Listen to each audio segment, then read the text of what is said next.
comenzar. Bueno, bienvenidos a todos y a todas a este tercer encuentro del ciclo de charlas sobre violencia, género y trabajo en contexto de pandemia de COVID. Esta actividad se encuentra organizada por el CIDIR, el Centro de Investigación de Derecho Internacional e Integración Regional de la Facultad de Derecho de Mar del Plata, y cuenta con la participación de expositores de España, México, Chile y Argentina.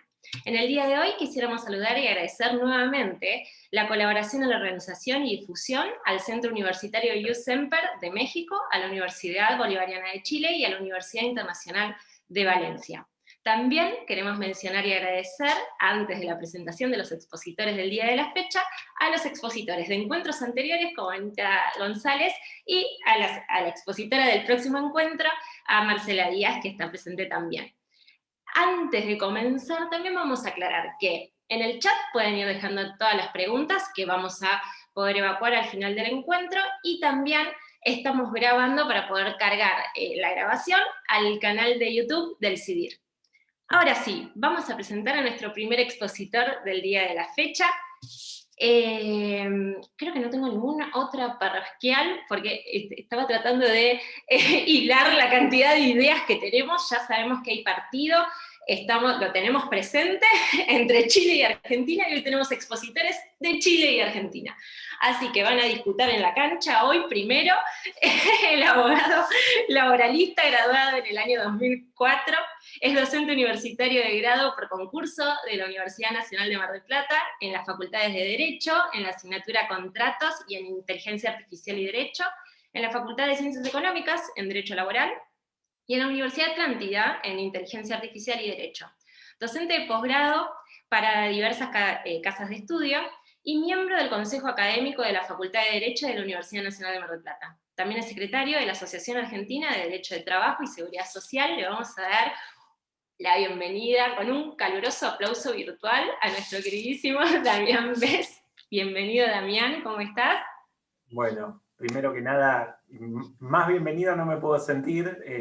Siento que estoy en casa, entre amigos, y encima de no solo contar con amigos como Fabio y Ana, con quienes he tenido el gusto de compartir ya otros encuentros, con invitados internacionales. Así que un orgullo y muy entusiasmado. No vamos a tratar de hacerlo futbolístico, así que ya charlamos antes con Carla. Acá el fútbol lo dejamos de lado. Vamos a ver si podemos compartir algunas ideas que nos permitan, pensar un poquito lo que se viene.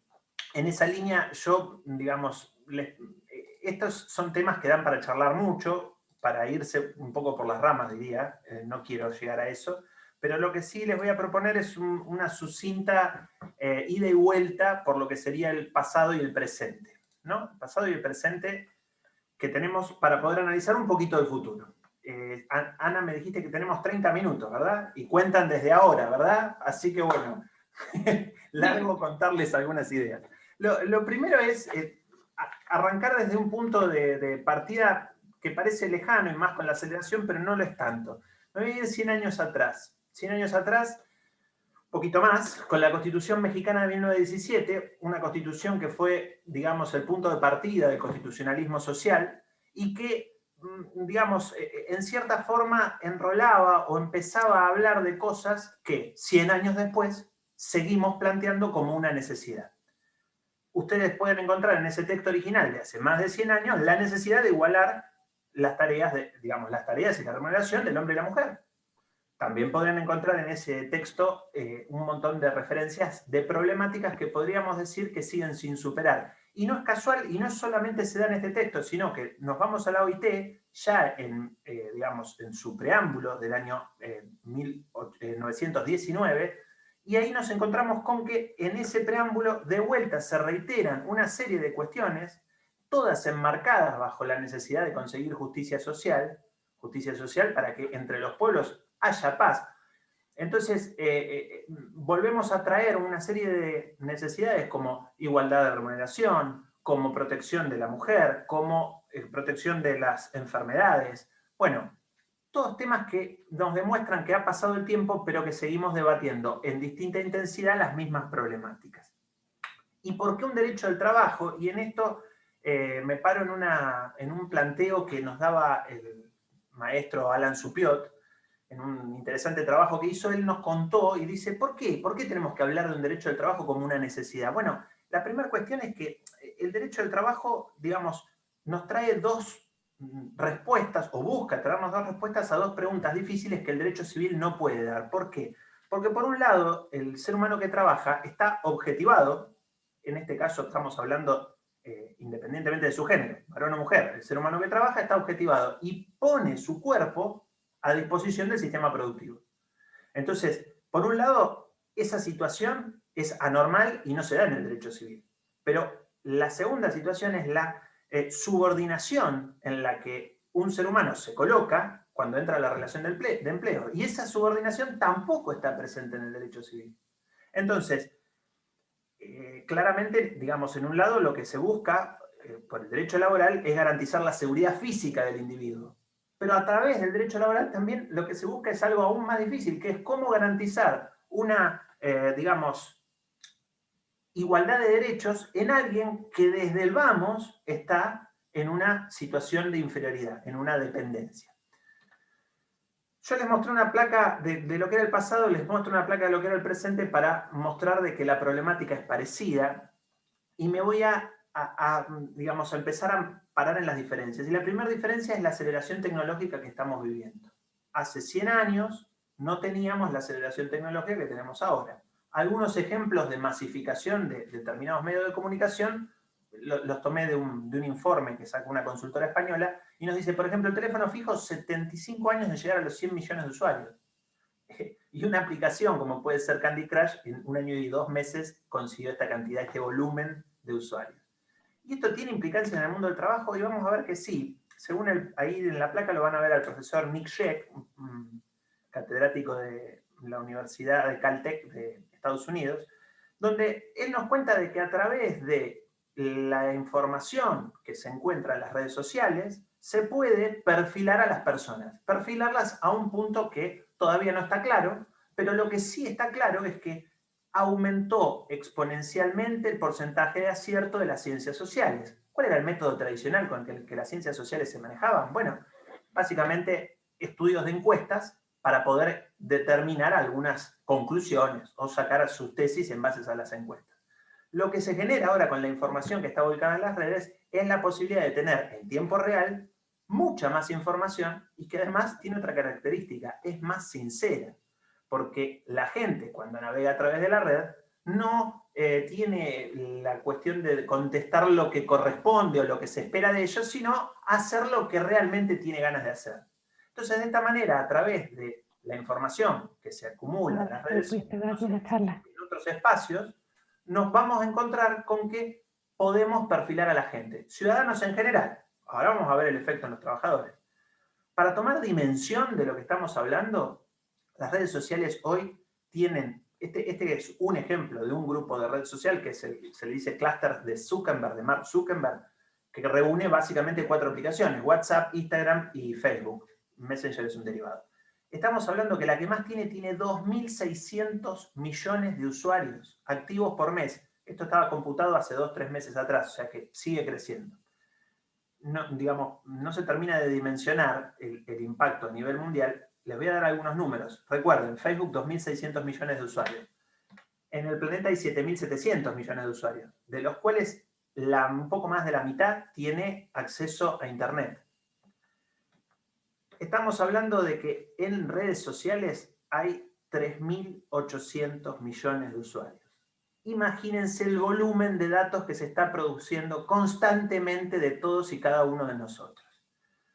La placa también les ilustra un poco las redes y las nacionalidades de esas redes, exhibiendo un poco, si quieren, un conflicto geopolítico que está bastante exhibido, que es básicamente la confrontación Rusia-China, ¿no? Bueno, las redes han llegado a decir que la información que está volcada ahí es el nuevo petróleo. Y tiene algo de sentido. Esto es una mera referencia del tamaño de los números de los que estamos hablando. Piensen que Internet debe tener ya a esta altura alrededor de 100 zettabytes. Los números y los unos y los ceros nos cuesta entrar a la cabeza, por eso los grafico en la placa. Toda esta introducción para decirnos que, bueno, ¿estamos en situación o estamos en presencia de problemas nuevos? No.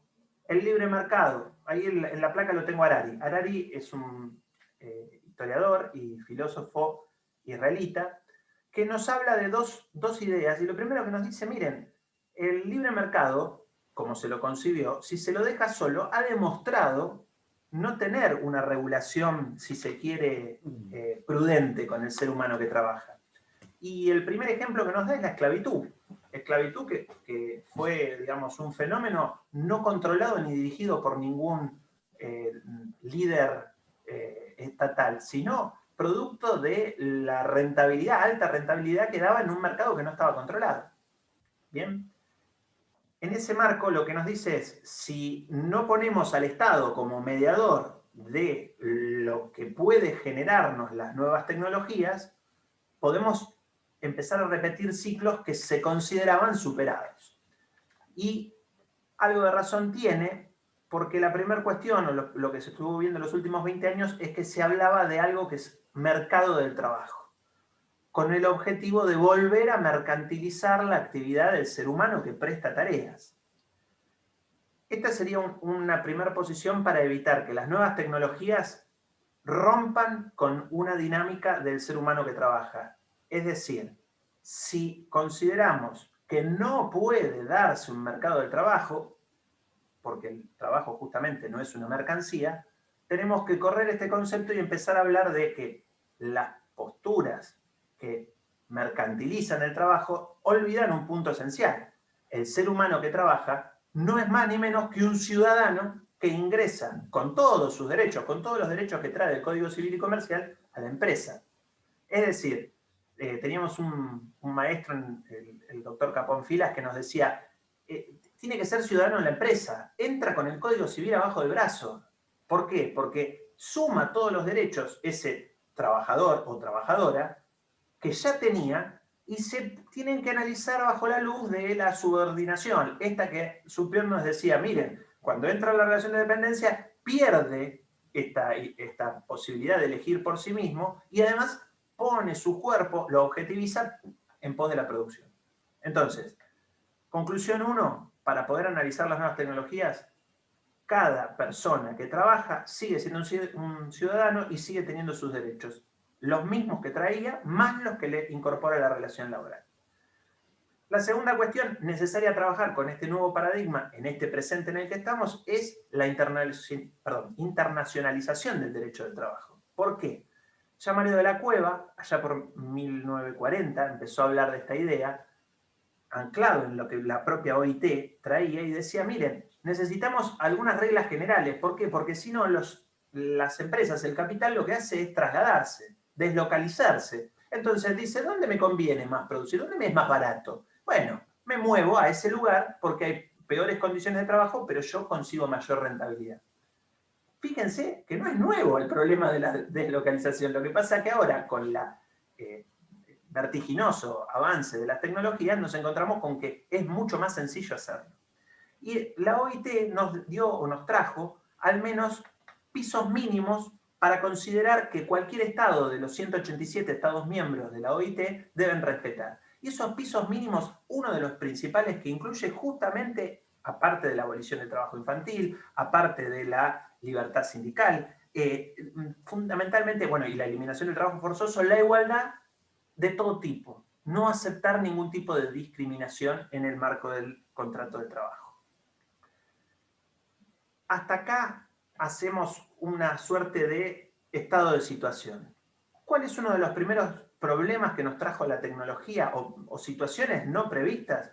Bueno, los trabajadores de plataformas, Rappi, Globo, Uber, Airbnb, todas estas actividades que en principio se vendieron como mera intermediación de la tecnología entre quienes buscaban un servicio y quienes querían darlo, empezaron a demostrar distintas cuestiones. La foto, el autor que está en la foto es Nick Sheck, es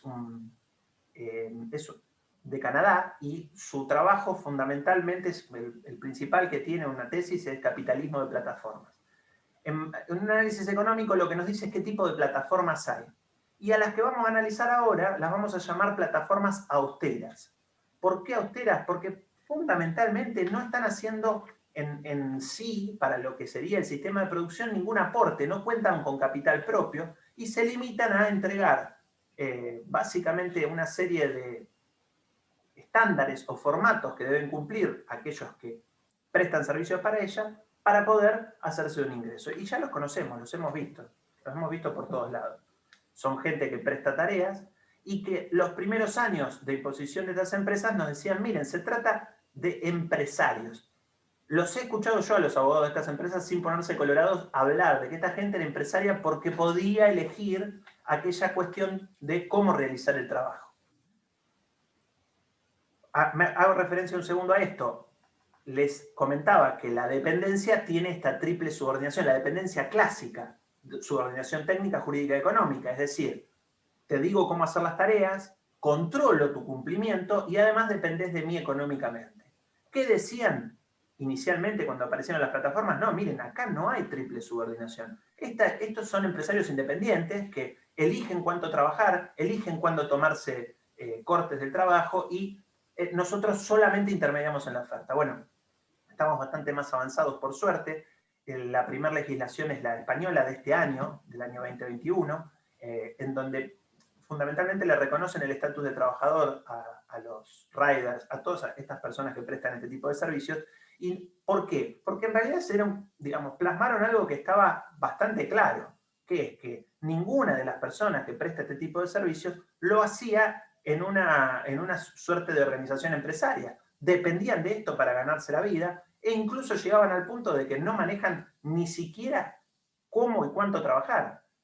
Le bajan los scores si no cumplen los estándares de la empresa al punto tal de que no le dan trabajo. Algo que en una relación laboral requeriría por lo menos de algún tipo de sanción. En este caso, las plataformas lo omitían y iban derecho al resultado. Pero el análisis de esta problemática es del presente y les diría, va a quedar viejo dentro de muy poco y no va a ser porque el derecho le logre dar una solución, lamentablemente y en mi opinión, sino porque la propia tecnología va a ir reemplazándonos la problemática y nos va a mostrar de que ya no va a ser necesario que sea una persona la que nos trae o nos remite, nos entrega algo de mercadería. ¿Por qué? Porque se está trabajando en esto y en la medida que se pueda implementar, cada día va a ser más barato y más económico hacerlo por otros medios. Y ahora sí, esta introducción fue necesaria para contarle algunas ideas de lo que creemos, en base a algunos estudios que hemos hecho, que puede llegar a venirse. Dos posturas, tecnooptimistas versus tecnopesimistas. Los que gusten del cine, de un lado lo van a tener a Terminator y Skynet, la máquina que controló todo y básicamente consideró que lo más saludable para la humanidad era destruirla a sí misma, y los tecnooptimistas básicamente se imaginan un futuro utópico donde lo que muere es el trabajo y los seres humanos nos vamos a dedicar a lo que nos gusta porque las máquinas van a trabajar para nosotros. No hay, digamos, como siempre en las cuestiones del futuro, yo no creo que se vaya a un extremo o al otro. La historia humana nos demuestra que hay un crecimiento espiralado y que probablemente pasemos por un poco de cada uno de los estadios. Lo cierto es que hay problemáticas que el derecho se tiene que empezar a hacer cargo. La primera es la autoexplotación. Antes, con la presencia de un, digamos, operario de mayor jerarquía, se encargaba ese operario de mayor jerarquía o el propio jefe, dueño de la empresa, de explotar a sus obreros. Y era el debate clásico entre empresarios y trabajadores.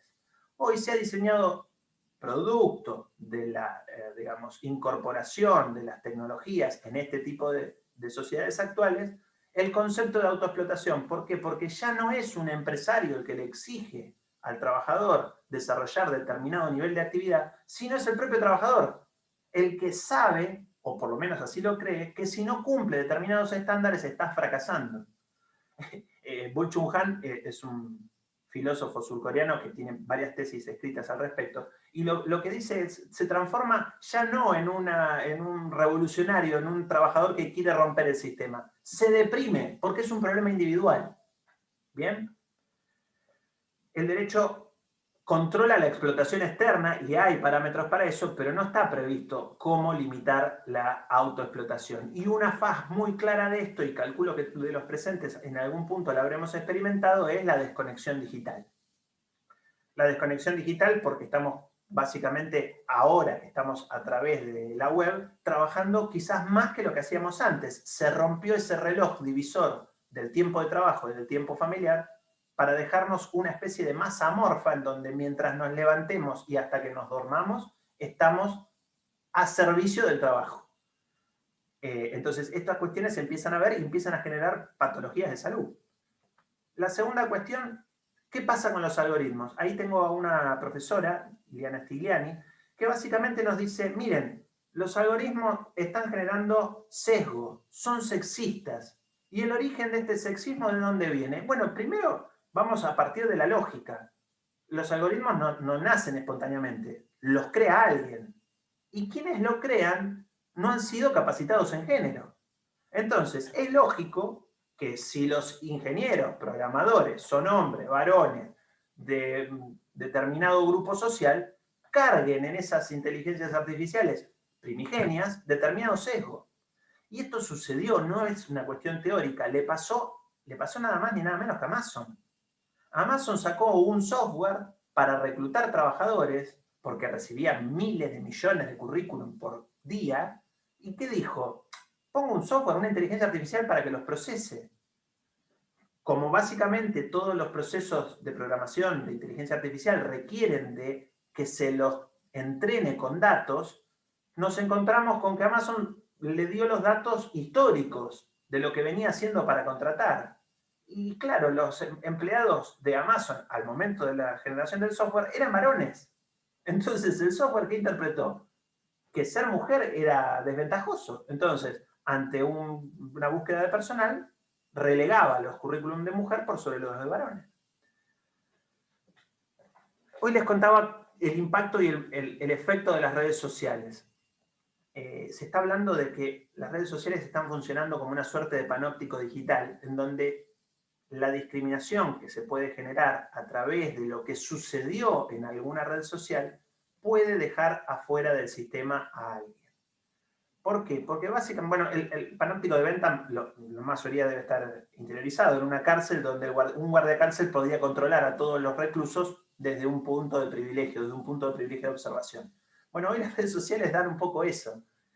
Todo lo que se hace en las redes, alguien sabemos que lo está viendo y sabemos que lo está acumulando. Y eso está generando perfilamientos. Perfilamientos que pueden tener consecuencias positivas, si se quiere, pero me preocupan las negativas. ¿Y cuáles son? Y bueno, tranquilamente puede elegirse a través del perfilamiento digital de una persona no tomarlo, porque puede llegar a tener comportamientos sindicales o porque puede llegar a tener patologías de salud. Esa foto en las redes sociales que aparecen brindando puede llegar a ser el motivo por el cual una empresa no los tome. Entonces, esta cuestión que parece menor, por las dudas ninguno se desconecte a borrar fotos de Facebook, ya es tarde. Si las subieron, ya están ahí y no, por más de que las borren, la red social las captó y ya los perfiló para ese lado. No hay que volverse paranoico, la Big Data no es que estudia a alguien en particular, maneja volúmenes de información muy grandes, arriba de 25 teras, que permiten que justamente pueda perfilarse masivamente. Lo cierto es que cada actividad digital que hacemos le da un poquito más de letra. Sé que me estoy quedando medio sin tiempo, pero vengo más o menos, 5 más tengo, ¿no? Perfecto. Entonces les decía, esta situación que hoy más o menos se los describía como un problema, una patología que puede generar justamente la falta de regulación de lo que pase en la Big Data, se encuentra también ¿en dónde? En las agencias de selección. Las agencias de selección de personal hacen básicamente búsquedas, lo que le dicen búsquedas a ciegas. Búsquedas que el derecho debería decir, mire, esto no lo puede hacer. Aparece una empresa de búsqueda de personal diciendo, se buscan trabajadores para importante empresa. No les dicen de qué, por qué, para que carguen los currículums. Ustedes suministran voluntariamente la información y esa información queda volcada para estas empresas para que después hagan lo que mejor les parezca. Y aparte del perfilamiento que se puede hacer para el ingreso, es decir, para ver si se contrata o no, después está la conducta del trabajador dentro del trabajo, en donde la propia empresa puede tener software de medición básicamente de todo, que van desde la frecuencia de tecleo, desde la cantidad de tiempo que uno está frente a la cámara de la computadora. Lo reitero, hay software básicamente de todo, que en el marco del contrato del trabajo empieza la puja entre el derecho de propiedad del empleador de hacer lo que le parezca con su herramienta laboral y el derecho, digamos, a la privacidad que pueda tener ese trabajador en ese marco de contrato de trabajo. Yo obviamente me enrolo en el hecho de levantar a determinados mínimos aceptables la privacidad dentro del contrato de trabajo, pero calificada de doctrina, si me permiten, con algún sesgo de interés, dice no, en el trabajo no tiene ningún grado de privacidad porque las herramientas laborales son del empleador. Dos ideas para ir cerrando. La primera, el autor que aparece en la placa es un autor italiano, Stefano Rodotà, fallecido ya, y nos decía en uno de sus trabajos si todo lo que la tecnología nos permite es éticamente admisible, socialmente aceptable y jurídicamente legítimo. Esta tríada de preguntas que él se hacía, la hacía para analizar cómo recibimos, cómo asimilamos las nuevas tecnologías. Y la realidad es que las nuevas tecnologías se nos impusieron. Yo calculo que ninguno de ustedes se habrá puesto a pensar mucho por qué bajaba WhatsApp. Simplemente lo tuvo que bajar porque la mayoría de las personas se comunicaban por ahí. Ni hablar de por qué pasamos de un celular, pasamos de un fijo a un celular. Entonces, esta cuestión en donde primero vino el hecho, se impuso, dijo cuáles eran las reglas y después nos empezamos a dar cuenta de que podía haber cierta manipulación en lo que nos estuviera pasando, se da dentro del marco del contrato de trabajo. ¿Bien? Y el derecho, que históricamente fue dador de certezas, permitió garantizar ciertos márgenes aceptables de paz social, se está quedando un poco atrás. ¿Por qué? Por una premisa que, más, digamos, no les compartí, pero que me viene a la mente que ahora es pertinente, que es que las facultades todavía están enseñando el derecho de hace 100 años atrás, con el mismo esquema de hace 100 años atrás.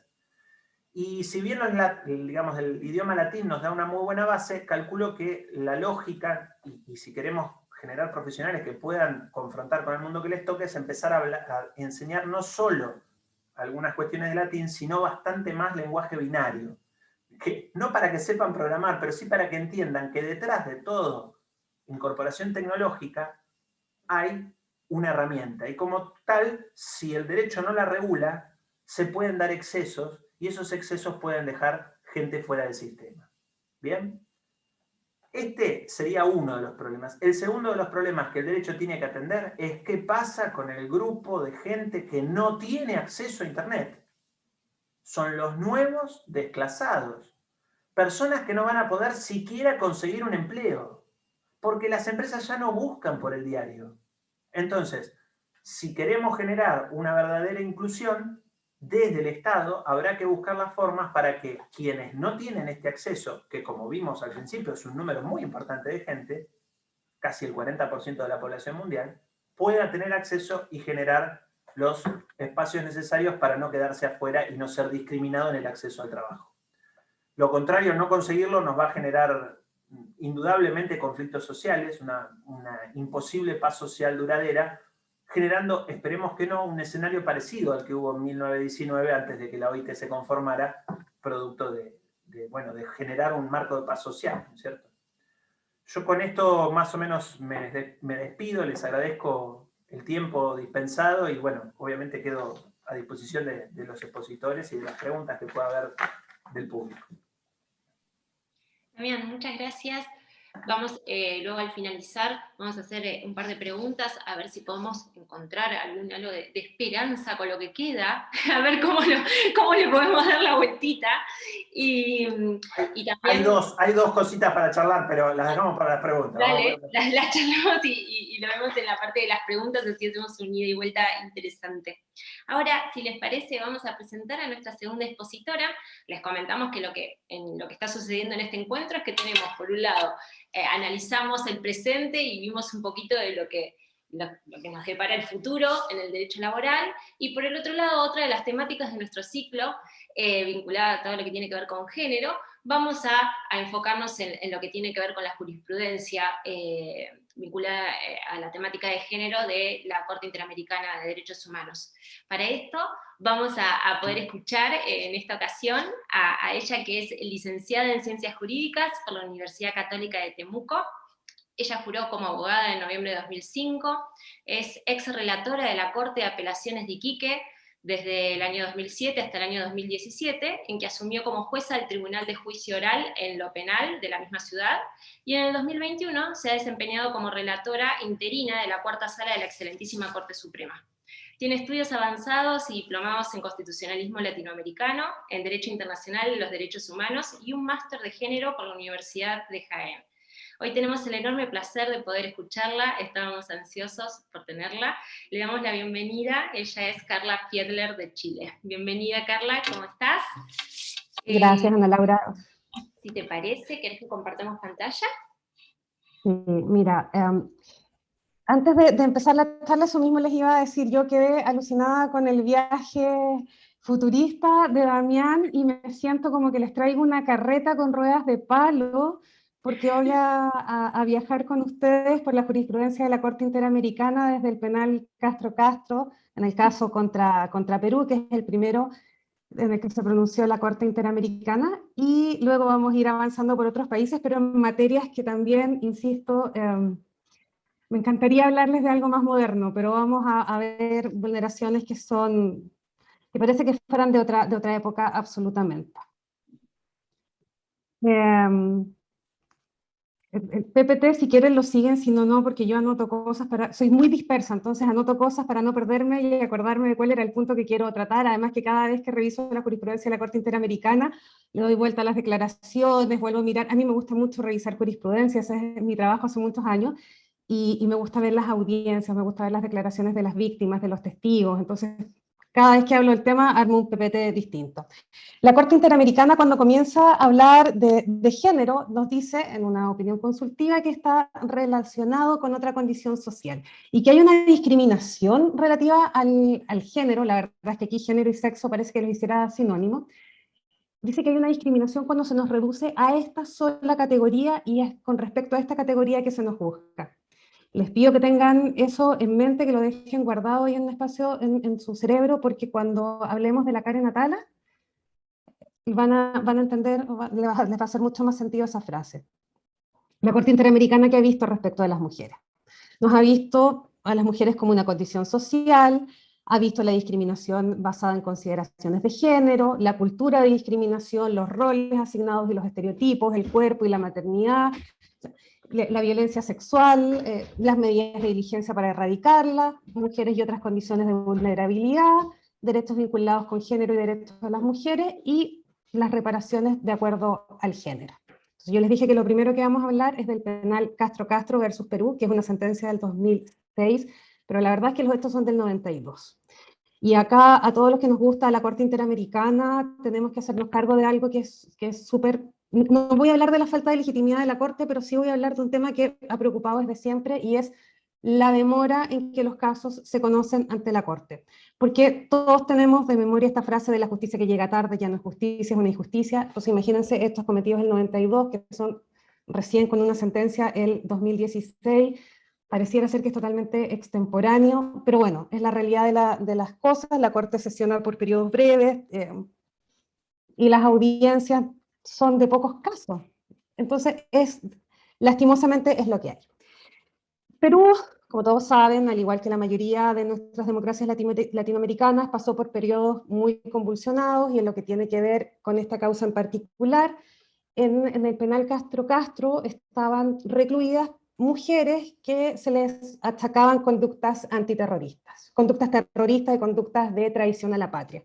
Entonces, lo que dijo el Estado peruano en este caso fue que querían trasladar a estas mujeres desde un recinto, desde una parte del penal Castro Castro, y como eran mujeres que cantaban consignas relativas a todo esto del terrorismo y estaban sus familiares fuera, porque, ojo a la fecha, del 6 al 9 de mayo, esto coincide con la fecha de celebración del Día de la Madre en Latinoamérica. Entonces eran mujeres que estaban siendo visitadas por sus familiares en un recinto carcelario que estaba tan saturado, en los que también había hombres. Entonces primero llega un policía a tratar de sacarlas, no pudo, lanzaron ácido muriático, le tiraron bombas incendiarias, el policía murió. Entonces el gobierno peruano lanza a su gente de élite, a la armada, con bombas y con gases, a abrir hoyos en los patios donde se encontraban las mujeres. Las mujeres comenzaron a sentir cómo se les quemaba la piel, y algunas, para poder salvarse, lo que hicieron fue reptar sobre sus cuerpos, embarazadas, y sobre cuerpos de sus compañeras de celda que estaban desmembradas, estaban desfallecidas, y cuando los toma el personal de resguardo de la cárcel, las llevan en camiones insalubres, como quien deja el ganado en un camión, y las lleva a algunos centros, no necesariamente centros hospitalarios, sino que las empiezan a trasladar de centros. Y así es como una de las que declara en la audiencia ante la Corte Interamericana dice que estaba totalmente desnuda, que estaba con la nariz quebrada, estaba con las heridas en carne viva, y las taparon con una sábana. Entonces ellas estaban completamente desnudas, tapadas solo con una sábana, y el personal de la Cruz Roja Internacional lo que hizo fue darles camisas de hospitalarias y empezar a lavarles las heridas. Estas mujeres, que eran terroristas y por lo tanto eran enemigas del Estado, comprenderán ustedes que no mejoraron sus condiciones al momento de ser trasladadas a distintos centros. Y aquí ocurre que la Corte Interamericana se tiene que hacer cargo de qué es la violación. ¿Es necesariamente la penetración de miembro viril en el cuerpo de la mujer o puede haber otro tipo de violaciones? ¿Por qué? Porque estas mujeres con los bastones retráctil eran revisadas por los guardias y les introducían los bastones retráctil en el ano y en la vagina.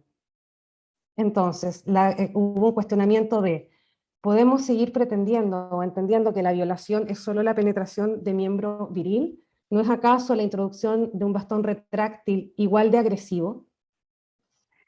Además de eso, estas mujeres eran revisadas dactilarmente en la vulva y les introducían los dedos en la vagina para revisar si es que llevaban algo oculto. Y ahí les pido que tengan ojo, porque yo no sé cómo serán las revisiones en las cárceles argentinas. Yo aquí juego de visita, y en Chile, yo siendo jueza penal, desconocía absolutamente que cuando familiares cercanos de las mujeres asisten a las visitas, o asistían previo al COVID, a las visitas carcelarias, los gendarmes, la fuerza que resguarda las cárceles, sí las revisa al toque de que hay adolescentes que se tienen que cambiar la toalla higiénica la toalla sanitaria frente al guardia para demostrar que no están trasladando droga. Las que usan tampones deben sacarse el Tampax y mostrar ante el gendarme que no están llevando nada oculto, y deben ver cómo sus madres o sus hijas son revisadas frente a los guardias. Estos que ocurrieron en el 92, los hechos que yo les estoy contando en las revisiones carcelarias ocurren en el 2020, 2021 no sé si han vuelto las visitas carcelarias.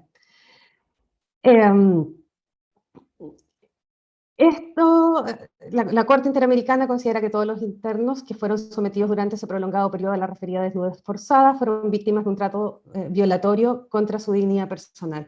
Esto es porque todos los internos y no todas las internas, por lo que les contaba yo, la cárcel era mixta. Y declaró en el juicio ante la Corte Interamericana una mamá que andaba buscando a su hijo y reconoció el cadáver de su hijo y tenía cercenado el pene. Entonces ella no sabe si con producto de estas bombas y de estos gases sufrió una amputación del pene por esta herida, o si bien fue desmembrado el cuerpo una vez que ya estaba en la morgue. Hellman versus Uruguay, la foto que les puse ahí es del poeta Hellman con su nieta, es una causa que atañe a Argentina de forma indirecta. Me imagino que ustedes conocen los hechos del caso mucho mejor que yo, pero de todas maneras se los recuerdo. Igual, en la época de las dictaduras militares, un matrimonio joven, muy joven, en que ella estaba embarazada, fue sacado de Uruguay, y Claudia, que es la chica que estaba embarazada, dio a luz, y su hija le fue arrebatada, se desconoce si le dio siquiera de lactar, le fue arrebatada y fue entregada a una familia de policías que no podía tener hijos. Entonces hay unas cartas muy lindas, si las pueden buscar por YouTube se las recomiendo, son unas cartas del abuelo al nieto o nieta que no conoce, donde le dice: ya tendrás 15 años, te estás acercando a la edad que tenía tu padre cuando me lo arrebataron, y le dice: tengo sentimientos encontrados, porque por un lado pienso que son unos hijos de puta, disculpando la expresión, unos hijos de puta los que te separaron de tu padre y de tu madre, y por otro lado, le ruego a Dios todos los días que sea una familia que te ame, que te cuide y te proteja.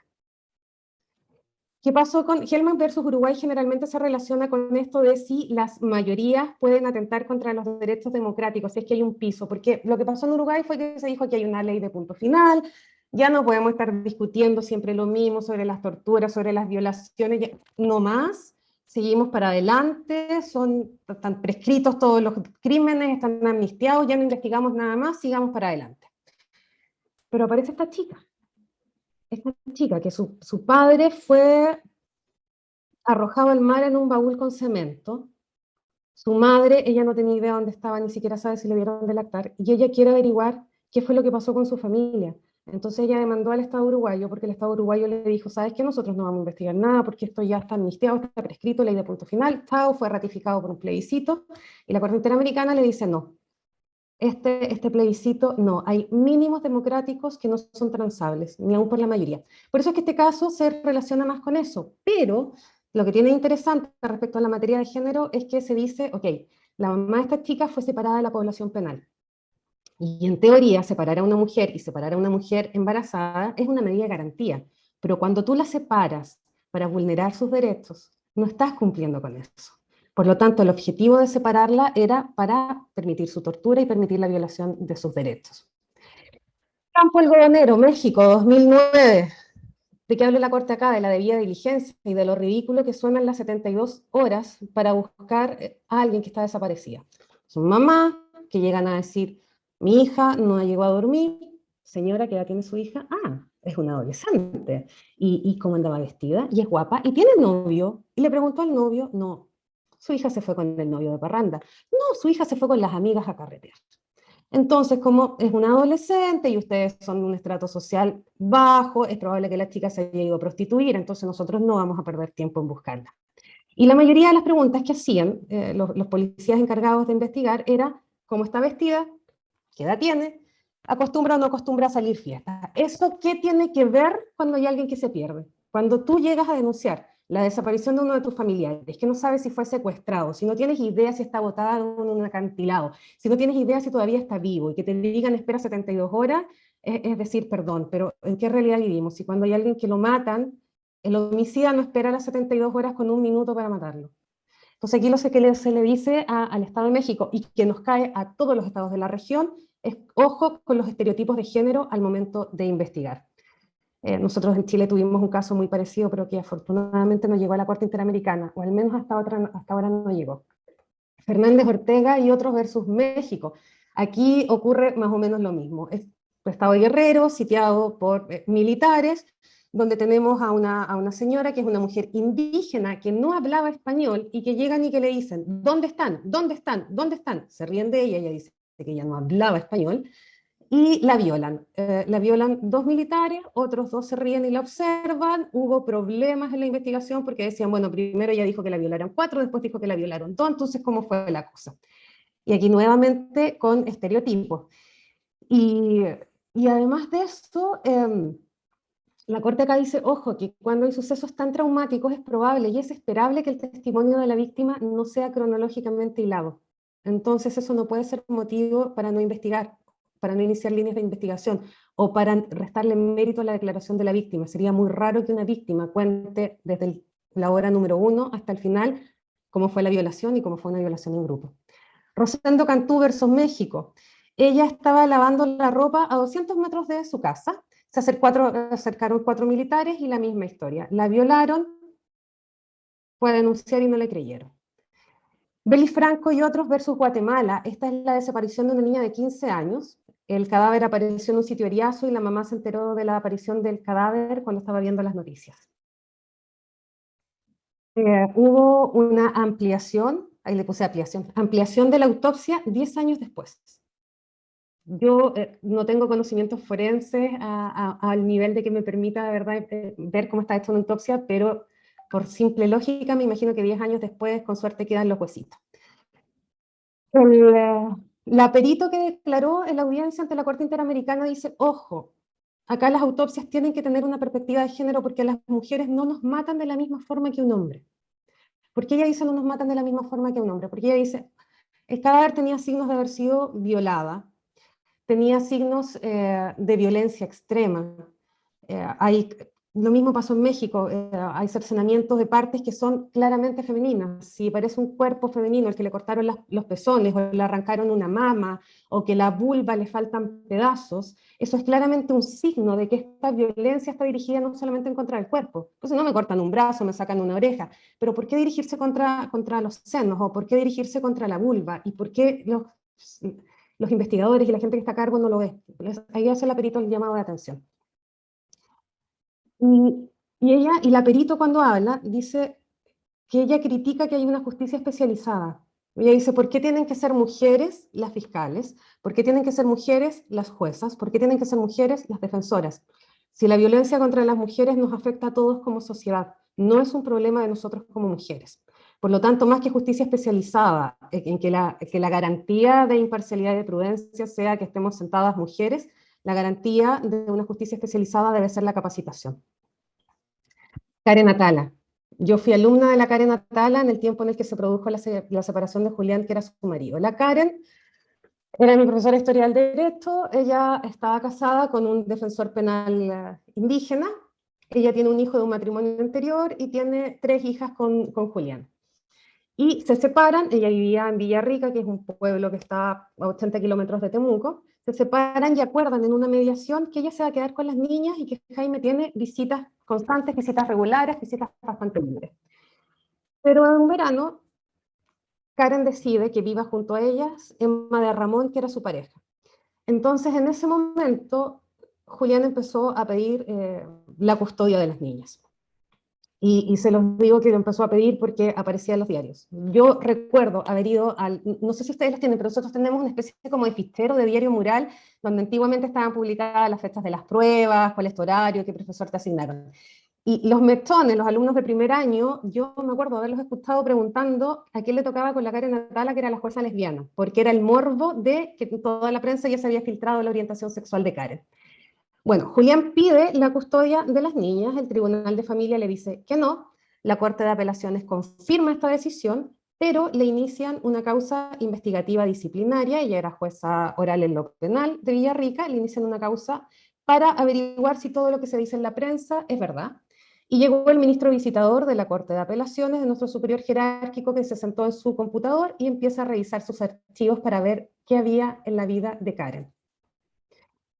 Finalmente, lo que hizo Julián, el ex marido, fue recurrir por una queja disciplinaria, por un recurso disciplinario para que revisaran las decisiones de los tribunales de familia para ver si estaba bien aplicado el derecho, y de esa forma, como la Corte tiene la obligación de dictar sentencia de reemplazo, le entregó el cuidado personal de las niñas a Julián.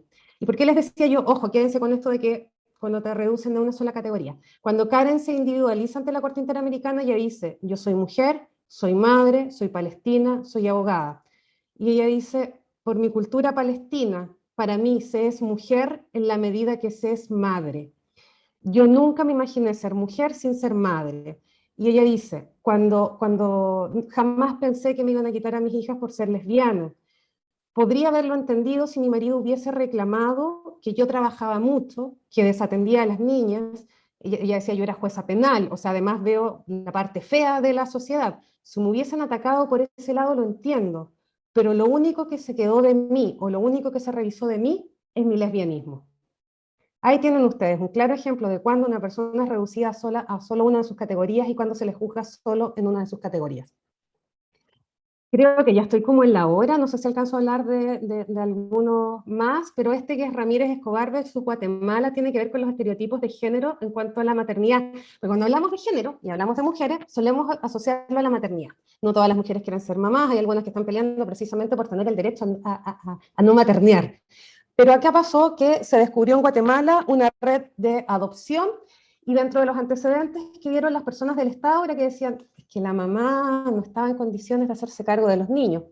Al papá ni lo buscaron, pero como la mamá no era la que estaba a cargo, como no estaba en condiciones, según los personeros del Estado, de hacerse cargo de los niños, entonces a ellos se les declaró en abandono y luego fueron adoptados por familias estadounidenses. Que se relaciona con el caso Fornerón e hija versus Argentina, que como ustedes recordarán también hay unos estereotipos de género ahí gigantes respecto a si es la madre o el padre quien debe ejercer el cuidado. Y en el caso que les hablaba de la adopción, se descartó a la abuela materna porque ni siquiera se le perizó porque la abuela materna era lesbiana. Ahora en Fornerón versus Argentina, a mí hay una cosa que me queda en la duda, que no estoy tan segura si la lectura que se le puede dar permite de verdad afirmar derechos, porque dice, la Corte considera en el presente caso que la decisión unilateral de una mujer de no considerarse en condiciones para asumir su función de madre no puede constituir para la autoridad judicial interviniente una fundamentación para negar la paternidad. Me imagino que eso será una vez que el hijo esté nacido, porque si no implica necesariamente obligar a la mujer a parir. Y ya hay sentencias de la Corte Europea que dicen que eso no es así. Octavia Murillo igualmente es de fertilización asistida y con los estereotipos donde las mujeres declaran en la corte y lloran diciendo que su sueño era ser mamá y que cuando se permitió la fertilización in vitro hicieron el tratamiento y luego la corte los prohíbe y ellas se quedaron en el aire y los maridos declaran también al borde de las lágrimas que se sentían menos hombres que sus amigos porque no eran capaces de embarazar a sus mujeres. En esos estereotipos estamos. En el caso de IB versus Bolivia es de una esterilización, o sea, nuevamente seguimos con las mujeres y la maternidad. Velázquez Pais versus Guatemala igualmente es de una chica que desaparece, que la madre va a denunciar que se perdió, que no la encuentran y que aparece luego muerta porque no se hicieron las investigaciones en el tiempo que correspondía. Y nuevamente... acá yo les destaqué algo que, porque es nuevamente lo mismo, los estereotipos, pero hay algo que ya raya en la crueldad, que es cuando estaban velando a esta chica, llegó el personal policíaco a sacar el cuerpo del ataúd para revisar las huellas dactilares porque eran diligencias que necesitaban y le dijeron a la familia que si no abrían el ataúd, caían en desacato, cuando la estaban velando. Así es que eso, mis queridos, es más o menos lo que ha hablado la Corte Interamericana, que como ustedes ven son distintas caras, distintos países, pero las historias crueles se repiten. Carla, muchísimas gracias. Es tremendo verlo en tan poco tiempo, tantos casos, todos tan brutales, tan tristes. Y lo que sí puedo decir a lo largo de estos encuentros, desde el comienzo con Pau Crespo, hacemos hincapié en que claramente falta formación y capacitación interdisciplinaria, y fíjense el punto de encuentro, tanto en lo que charló Carla como lo que charló Damián. Damián marcaba que, por ejemplo, en todo esto que tiene que ver con el lenguaje binario, que falta modernizar desde las facultades cuáles son los contenidos que se dictan, y bueno, lo que nos dice Carla también, que bueno, nos estamos encontrando con fallos y con jurisprudencia de la Corte Interamericana a lo largo de los años, y que seguimos cayendo en los mismos casos, y no vemos la modificación dentro digamos, de los sistemas judiciales de cada uno de los países, y de verdad pareciera como que hay algo que no está funcionando, pero para no ser tan pesimistas, vamos a intentar darle una vueltita de rosca. Está bueno repasar lo que hemos transitado juntos hasta aquí, pero vamos a intentar darle algo de esperanza. Aquí teníamos una pregunta para Damián primero, y luego yo tengo preguntas también para Carla. Vamos primero con Damián. Maximiliano Ojeda estaba preguntando, Damián, si considerás que el derecho puede regular de alguna forma el grado de automatización de una empresa en pos de garantizar el cupo del empleo efectivo de personas para mantener el equilibrio entre tecnología y empleo. La pregunta es excelente, básicamente porque es un debate tan actual y tan necesario que nos hace acordar. Yo pensaba en la ley de cupo, ¿no? Cuando veía la pregunta. Por un lado tenemos la ley de cupo femenino, cantidad de representación de mujeres en los trabajos, que dicho sea de paso en el mundo de la tecnología es por debajo del 30%, o sea que eso implica que los generadores y los creadores de la tecnología son principalmente varones, con lo cual necesitamos quizás un poco más de diversidad en ese ramo. Pero en cuanto a la pregunta, digo que es muy buena porque básicamente en el mundo se están explorando dos, o sea, el problema es complejo y el derecho solo no lo va a poder enmarcar porque el derecho es una rama, esto es un tema que involucra la educación, la sociología, pero desde el derecho las experiencias que se están trabajando para conseguir lo que pregunta el colega, es, por un lado, trabajar en una renta básica universal. Básicamente por el hecho de ser humano, tener acceso a un ingreso y ese ingreso que permita que no haya un desplazamiento, una discriminación por no tener acceso a un trabajo. Y otro de los mecanismos que se está trabajando es el que se llama como tributación tecnológica. Es decir, bueno, vos empresa reemplazás, está bien, reemplazá, pero vas a cotizar a la seguridad social por cada máquina de la misma manera que si fuera un trabajador. Y una tercera experiencia, que es la trabajada por varios países de Europa, es la reducción de la jornada. Reducción de la jornada a por debajo de 35 horas, ¿para qué? Para que los cada vez más escasos puestos de trabajo tengan una posibilidad, digamos, de repartirse entre la gente que lo busca. Y por último, que me parece que vale la pena destacar, el escenario futuro en lo educativo va a ser esencial por el tema de evitar, o por lo menos proponer alguna solución al reemplazo tecnológico. Porque hoy un cajero de supermercado difícilmente pueda reinsertarse como programador de aplicaciones, o difícilmente un repartidor pueda ser diseñador de modelos de AI y digamos, Internet de las cosas. Es muy difícil. ¿Por qué? Porque la brecha educacional es muy grande. Entonces, sindicatos, Estado y el propio empresariado tienen que armar serios sistemas de capacitación a nivel general para poder reinsertar o por lo menos darle opciones a la gente que se queda fuera del sistema. Que, como les decía, si no hacemos algo van a ser muchos. No sé si con eso te he logrado responder, Maximiliano. Está Maximiliano diciendo que sí, muy contento. Gracias, Damián. Damián, te quería preguntar también, ya que estábamos, que está vinculado a esto que estabas contestando, bueno, ¿cuál sería la salida? Tranquilo lo que te voy a preguntar porque es complejo. Pero con este concepto de desplazados, ¿bien? Nuevo concepto de desplazados, quienes están quedando afuera, y como está comentando por acá en el chat Anita González, que a veces pareciera que hay algunos que nos estamos quedando en la etapa prehistórica, y bueno, ¿cómo superarlo? Más teniendo en cuenta la realidad de nuestros países, ¿no? De Chile, de Argentina, hay cuestiones que tienen que ver con el nivel socioeconómico, y que de verdad se dificulta el acceso, y que justamente la pandemia lo que nos trajo fue encontrarnos con que hay mucha gente que está caída del sistema. Entonces, ¿cómo hacemos para, bueno, encontrar la forma para incluirlos? Bueno, sí, coincido con lo que dice Ana y digamos, es un problema. Me haces la pregunta, Ana, y yo la atajo, y no voy a, si le diera la respuesta de acá no sé, la presidencia de las Naciones Unidas, no paro, porque no hay una sola respuesta para la problemática que planteas.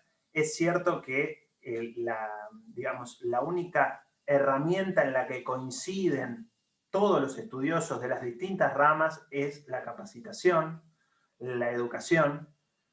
Y como países sudamericanos tenemos una desventaja y una ventaja, que va de la mano. Estamos siempre atrás en lo que le ha pasado a los países centrales, lo que le ha pasado a Europa, lo que le ha pasado a Estados Unidos. Podemos ver las experiencias de lo que les ha pasado y podemos tratar de evitar copiar lo que les salió mal. Es decir, Europa ahora está trabajando con un proyecto que es el GPRD, que lo tiene instalado, que es de protección de datos. Y la protección de datos es protección de la gente. Si tienen oportunidad de leer no me acuerdo, Carissa Bellis se llama, tiene un libro que se llama Privacidad es Poder, y nos afecta a todos el valor de nuestros datos. Entonces, concientizarnos desde Sudamérica, con las limitaciones que tenemos en Sudamérica, con que seguramente la aparición de tecnologías llegue diferida acá, de los problemas que tuvieron en los países centrales, y copiar las soluciones.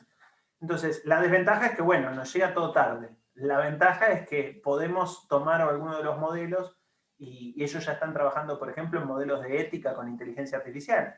Bueno, aprovechemos ese trabajo en esto del conocimiento global que el ser humano está generando, y hoy como nunca, aprovechemos esas cuestiones para poder empezar a dar soluciones acá, que además es cierto, Argentina, Chile, México, lidia con problemas del siglo pasado. ¿Por qué? Porque tenemos trabajo esclavo en el campo, tenemos explotación infantil, o sea, tenemos ese mix que nos va a obligar a utilizar soluciones viejas para problemas viejos, pero que por lo menos hay consenso, y descubrir problemática que se nos está viniendo y que no necesariamente tenemos trabajada, sino que la empezamos a estudiar, digamos. Damián. Y vamos con la última pregunta para vos y pasamos luego para Carla, con Carla. Acá nos preguntan en el chat si considerás que muchas actividades y profesiones pueden ser reemplazadas a corto plazo por aplicaciones. Como dice el libro, sálvese quien pueda. Es interesante también el análisis. El análisis de este libro también parte de un trabajo de 2 docentes americanos. Ahora no me acuerdo si es Rifkin, no me acuerdo el nombre, pero básicamente el análisis es muy, muy interesante en el sentido de, bueno, nos quedamos sin actividades. Yo soy un convencido de que el ser humano, si se reinventa, como viene demostrando en todos los años de historia que tiene la humanidad, tiene chance de seguir encontrando actividades. Es cierto, no podemos competir contra la computadora a la hora de memorizar textos. Entonces, si yo como abogado me defino por la cantidad de libros que conozco, seguramente voy a perder con cualquier sistema automatizado de búsqueda de información. Quedó demostrado en concursos de debate que hay en Estados Unidos que la computadora Watson, creo que es, debate al mismo nivel que el campeón de debate americano. O sea que, ¿por qué? Porque el nivel de capacidad de buscar información no le vamos a ganar hasta tanto nuestro amigo Elon Musk no avance con Neuralink y nos podemos poner algún tipo de mecanismo que nos permite incorporar información al mismo nivel que la computadora. Entonces, está claro que tenemos esa brecha. Yo creo que sin entrar a competir en donde no podemos competir, hay que aprovechar la tecnología y encontrar lo que todavía no puede ofrecer, que es básicamente recordar que la tecnología no es un fin en sí mismo, sino una herramienta. ¿Herramienta para qué? Para mejorar la condición de vida de la gente. Entonces, en todo aquello que se aleje, digamos, traerla hacia la necesidad del ser humano, en este caso, del ser humano que trabaja, ¿no es cierto? Tal cual, Damián, muchísimas gracias. Aguardándonos un momentito, vamos a pasar ahora con las preguntas que tenemos para Carla. En primer lugar, Carla, te comento que una de las asistentes, Sara Salinas, quiere comentarte que en la ciudad donde está ella, que es en Miramar, cerca de Mar del Plata, está el caso, en 2001, hubo un caso particular que es el de Natalia Melman, que es el caso de una niña de 15 años que fue a bailar y apareció muerta y fue asesinada por 2 policías. Esto te lo comentaba Sara. Más allá de este caso que menciona Sara, no hace falta que expliquemos que la cantidad de femicidios o feminicidios que estamos reportando es abrumadora, pero bueno, claramente hay que seguir trabajando para poner un límite y ver si podemos cambiar la situación, ¿bien? Ahora, más allá de esto que mencionaba Sara, Miriam te pregunta si considerás que puede erradicarse la cultura patriarcal de las estructuras judiciales a corto plazo, y qué es lo que genera los sesgos tan perjudiciales. Sorry, yo aquí voy a ser súper pesimista. No, porque desafortunadamente no podemos pretender llegar a la carrera judicial y que en la carrera judicial se nos explique qué es perspectiva de género. Que solo una vez que ya estamos titulados o que estamos en la universidad escuchemos hablar de patriarcado, escuchemos hablar de discriminación y escuchemos hablar de género. El patriarcado, el machismo, la discriminación, los sesgos cognitivos que nosotros tenemos y los estereotipos con los que vivimos están tan arraigados en nuestra piel y están desde que estamos dentro del vientre materno. O sea, yo sé que es caer en un cliché el ejemplo que les voy a dar, pero es súper cierto. Desde que si nace un bebé, niñita, mujer, se le perforan las orejas, pero si es niñito, varón con pene, no se le perforan, y qué ropita le pones cuando nace, si rosado o si celeste, entonces finalmente amarillo, pato o verde, para no tener problemas si es que a última hora el bebé no era lo que creíamos. Entonces no podemos pretender, y aquí no le voy a echar la culpa a Disney, porque Disney recoge el marketing de algo que está desde atrás.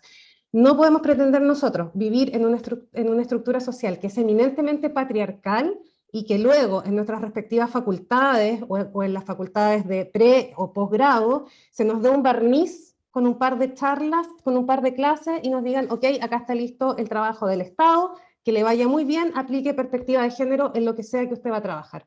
No, no creo que sea a corto plazo, creo que esto es un trabajo de todos, de todas y de todes, para que ojalá en la primera infancia estos estereotipos de género no los vivan y crezcan en una igualdad más real, porque como decía la perito del caso que les recordé, la justicia en el caso de la violencia contra las mujeres, la justicia especializada no puede ser una lucha de hombres contra mujeres en que pretendamos que simplemente por el hecho de haber mujeres juezas el problema se va a acabar. Yo no sé si ustedes al momento de estudiar en sus colegios, en el momento de haber ingresado a la universidad, tuvieron charlas de lo que es juzgar con perspectiva de género, si conocían los estereotipos de género antes de que estuviesen estas avanzadas feministas a las que hay que agradecerles el barniz que nos han dado, pero que requiere de muchos libros por detrás porque son la versión lite de temas más profundos. Entonces, si nos quedamos con el eslogan, podemos estar cambiando dogmas por otros dogmas. No creo, creo que el trabajo es más largo y desafortunadamente, gracias al COVID, aún más largo. Tal vez previo a esta pandemia era alcanzable antes. Entonces, no. Y no creo tampoco que sea un trabajo solo de los operadores de la justicia, es un trabajo de todos. ¿Y por qué les digo de todos? Porque si llega a una causa de familia en que el asistente o el asistente social dice, se presentó, aquí, perdón, voy a sacar cualquier nombre de los que veo en la pantalla, se presentó frente a mí doña Isabel Sánchez vestida adecuadamente conforme a su rol de madre y de mujer. Yo no sabía que había un uniforme de mamá, a mí no me lo vendieron, a mí no me lo promocionaron, no sé qué significa, pero cuando a uno se le dice que está de acuerdo, vestida correctamente de acuerdo a su rol de mujer o madre, me estoy quedando sin insumos para juzgar.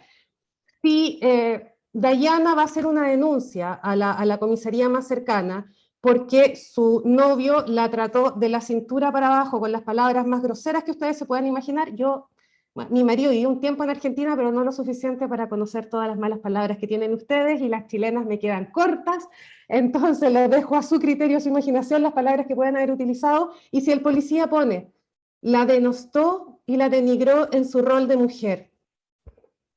¿Qué es eso? ¿Qué es eso? No es nada, porque no nos atrevemos a decir las cosas por su nombre, porque nos da vergüenza, porque nos da pudor, porque tal vez si Maximiliano es el que está tomando la denuncia, a Maximiliano le vaya a dar vergüenza poner que le dijo que era una prostituta, que no servía para nada, que le habían reventado el orto entre todos los novios que había tenido antes, y que pobre del Gil que se la está comiendo ahora, que se está comiendo la basura del resto. Probablemente no se atreva a ponerla, entonces va a ponerla denigró en su rol de mujer. Y eso va a llegar luego al tribunal que tiene que resolver las medidas cautelares para proteger a Dayana, y si yo me quedo con la denostó en su rol de mujer, le faltó el respeto en su rol de mujer.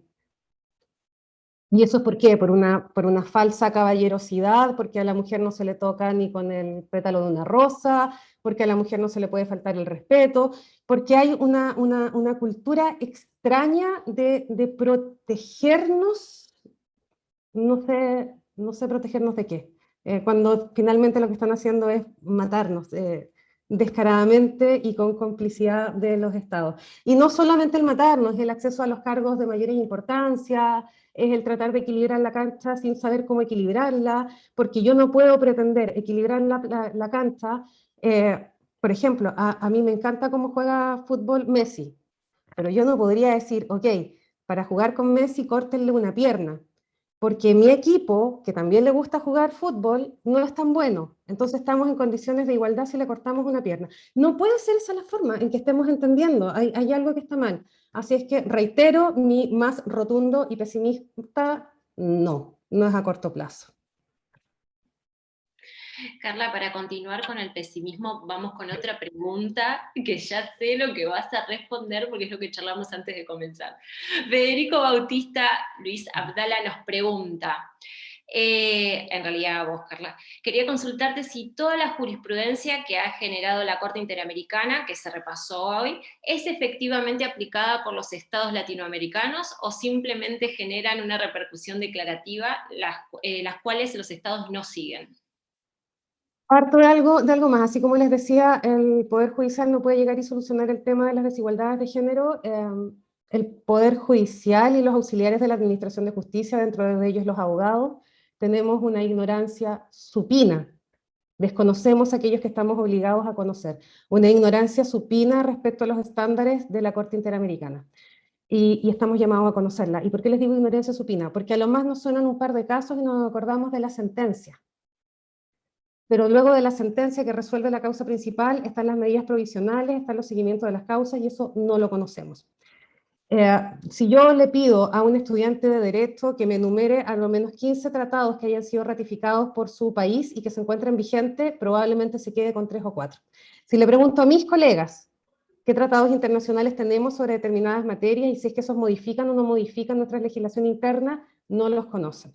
Entonces, si malamente conocemos la jurisprudencia de la Corte Interamericana, que estamos llamados a conocer los estándares, y ni siquiera es como replicar un caso en el otro, es conocer los estándares, conocer cuándo los jueces, los órganos del Estado, somos representantes del Estado, somos quienes comprometemos la responsabilidad internacional del Estado, y si nosotros desconocemos cuáles son los estándares que debemos cumplir, no es posible que los respetemos. Y si además quienes litigan frente a nosotros, con suerte se saben el código, entiendo que de ustedes es Código Civil y de Comercio, que está refundado todo junto. Si con suerte se conocen los artículos del Código Civil y de Comercio, no me van a citar jurisprudencia de la Corte Interamericana. Si la citan, la van a citar mal. Si la citan y les pregunto cuáles son los hechos del caso y se replican en esta, no van a saber. Si se preguntan por opiniones consultivas, no. Entonces, el aparataje del Estado, de los órganos del Estado, los auxiliares de la Administración de Justicia, no somos un cuerpo etéreo, somos todos los que estamos aquí hoy día en la charla. Y lo que yo les estoy haciendo, lo que hice yo hoy día cuando les dije los invito a viajar para conocer, para volver al pasado, les traigo la rueda con las ruedas de madera de la carreta en comparación a lo que hablaba Damián, es algo que nosotros debiéramos saber como el Padre Nuestro, y no lo sabemos. Entonces, si no lo sabemos nosotros, que hacemos que opere y que accione todo este sistema, ¿cómo podemos pretender que se respete y que se cumpla? No sé si soy pesimista, soy crítica. Permitime que te diga algo, Carla, no sos pesimista, es un realismo, no podemos pretender que se cambien toda la mochila que venimos trayendo histórica. El ser humano, pensar que pasa de negro a blanco es un poco el sesgo de estos tiempos, y decir, esto de una manera y tiene que ser completamente de otra. Vamos a tener largos procesos para poder adquirir determinadas nuevas habilidades, y agradezcamos que acá hay un grupo hoy de 40 personas que está buscando capacitarse en una temática. Esto, digamos, va a ser un camino largo y requiere de todos. Sí, y además que las frases que tira la Corte son llenables, depende de quién lo esté interpretando. Por eso les decía yo en el Fornerón versus Uruguay, Fornerón e hija versus Argentina, perdón, cuando dice, ok, ¿puede la voluntad de la madre impedir que, si ella no quiere seguir adelante con la maternidad, impedirle al padre ser padre? Ojo, porque si yo leo esa frase, solo esa frase, yo digo, aborto imposible. La Corte Interamericana ya ha dicho que si el papá se opone, la mujer no puede abortar. Y no ese es el sentido. Entonces hay que saber cómo llenarla de contenido, cómo dotarla de contenido, porque frases sacadas de contexto hay en todas partes. En el caso de Karen Atala, cuando habla de que la familia, no hay un modelo único de familia, yo me pregunto, yo lo he discutido con algunos colegas y la verdad es que me quedo hablando sola y es casi como que me miran como algo exótico.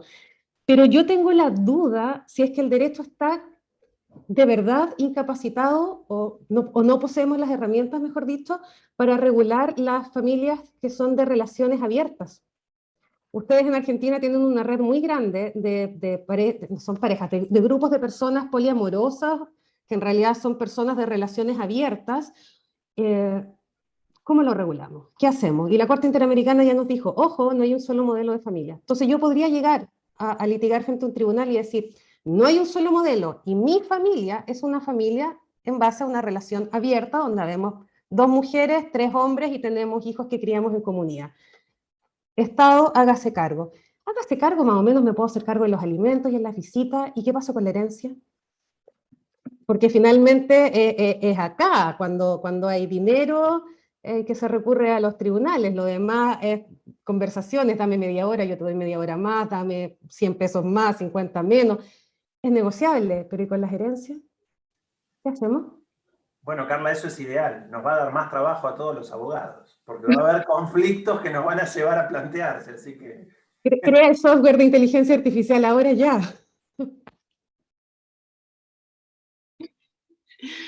Bueno, Carla, acá Dani Benítez nos dice que tal vez sería algo positivo que así como en algunos países piden un análisis de sangre para poder casarse, también se exija un curso de género y violencia a las dos personas hasta que pasen algunas décadas y la educación solucione la cultura de esta época.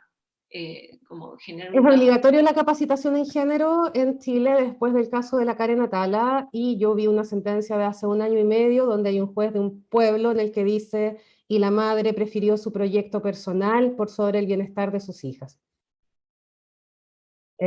No lo dice en la sentencia, pero de los antecedentes se desprende que la chica es lesbiana.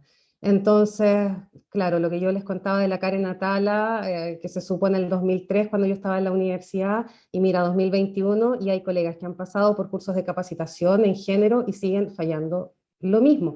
Porque el problema, insisto, a uno le podrían insertar un chip con la tecnología que va a hacer Damián, con todos los tratados, las opiniones consultivas, la jurisprudencia y todo, pero nos quedamos con frases que hay que dotar de contenido, que hay que llenar, y ese cómo lo llenamos está lleno de estereotipos, que son estereotipos que, insisto, traemos arraigados desde la época de nuestras abuelas, bisabuelas.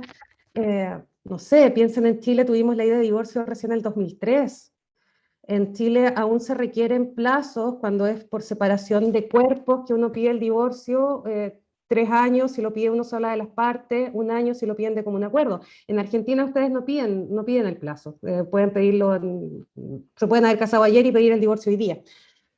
Pero esa es la realidad con la que vivimos, realidades culturales sumamente distintas, y dentro de cada país además te encuentras con dogmas de religiones, con creencias, con otras cosas como por ejemplo que te van a decir: ok, pero el derecho de familia es de orden público, muy bien lo que haya dicho la Corte, muy bien lo que diga el tratado, pero mientras no haya sido modificada la legislación interna por nuestros representantes del Poder Legislativo, yo no puedo hacer un control de convencionalidad que me lleve a violar la ley interna. Y también tienen razón los constitucionalistas. Entonces, yo escuchaba la otra vez a un caballero, que no me puedo acordar el nombre, que es un caballero peruano, que decía que a propósito de las causas de las comunidades indígenas que han llegado a la Corte Interamericana, él decía que no logra entender por qué quieren llegar a la Corte Interamericana, porque decía: ¿cuánta gente de las etnias hay en la Corte Interamericana? No hay nadie. Y la Corte Interamericana hizo lo mismo que hizo con los derechos del niño, que fue el principio del interés superior del niño, que nadie sabe mucho qué es un bolsillo de payaso.